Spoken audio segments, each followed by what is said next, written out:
धर्मेंद्र प्रधान के इस्तीफे से ऐसा कौन सा डर फैला जो अचानक से नितिन गडकरी के सुर बदल गए। जो गडकरी कल तक एथेनॉल के प्रचार में जी जान लगाए घूम रहे थे, वो अचानक से कह रहे हैं कि एथेनॉल से मेरा कोई लेना देना नहीं है। जेंजी के एक आंदोलन ने कमाल कर दिया एकदम से। गडकरी के हालात, जज्बात सब बदल गए। अब मंत्री जी एथेनॉल को लेकर उतना नहीं कूद रहे हैं जितना ये पहले कूदा करते थे। इनके पुराने बयानों को याद करिए। नेताजी हर मंच पर एथेनॉल की तारीफ करते थकते नहीं थे। कहते थे कि एथेनॉल गाड़ियों के लिए सबसे बढ़िया है, देश की पेट्रोल पर निर्भरता कम होगी, प्रदूषण घटेगा, किसानों को फायदा होगा। एथेनॉल के काल्पनिक फायदे भी गिनाते थे। एक बार तो नागपुर में एक कार्यक्रम में खुशी खुशी ऐलान कर दिया कि कल रात 8 बजे मैंने E100 की फाइल पर साइन कर दिए हैं। अब 100% एथेनॉल भी कानूनी हो गया।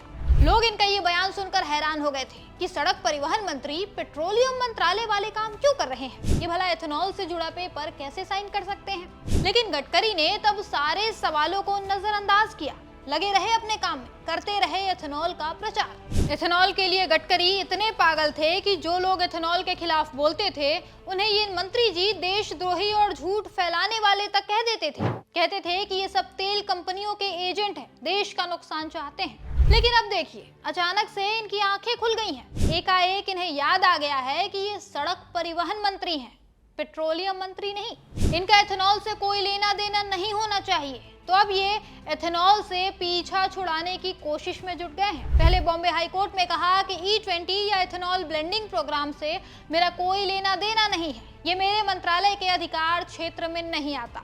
इसके बाद संसद में भी स्वीकार कर लिया कि E20 से गाड़ियों की माइलेज 2 से 6% तक कम हो सकती है। यानी पहले एथेनॉल से बढ़िया कुछ भी नहीं लग रहा था इन्हें, और अब एथेनॉल की सारी कमियां खुद बता रहे हैं। ऐसे में लोगों के मन में सवाल उठ रहा है कि आखिर वजह क्या है इस अचानक आए बदलाव की। तो जवाब है कुर्सी जाने का डर। धर्मेंद्र प्रधान के इस्तीफे के बाद मोदी सरकार के कैबिनेट में डर फैल गया है। छात्रों का आंदोलन इतना जोरदार था कि इनके एक मंत्री की कुर्सी चली गई, और अब युवाओं की नजर एथेनॉल की समस्या पर है। ऐसे में गडकरी साहब डरे हुए हैं, सोच रहे हैं कि अगर मेरे खिलाफ भी आंदोलन शुरू हो गया तो कुर्सी कोई नहीं बचा पाएगा।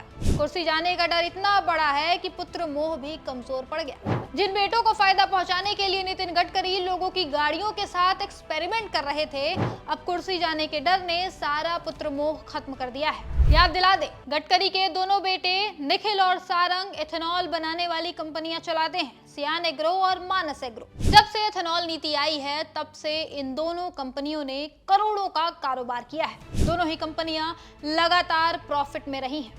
नितिन गडकरी बार बार कहते रहे कि मैं अपने बेटों को फायदा पहुंचाने के लिए एथेनॉल को प्रमोट नहीं कर रहा, पर जनता ने इनका सच देख लिया, इनकी मंशा पर सवाल उठाने लगे।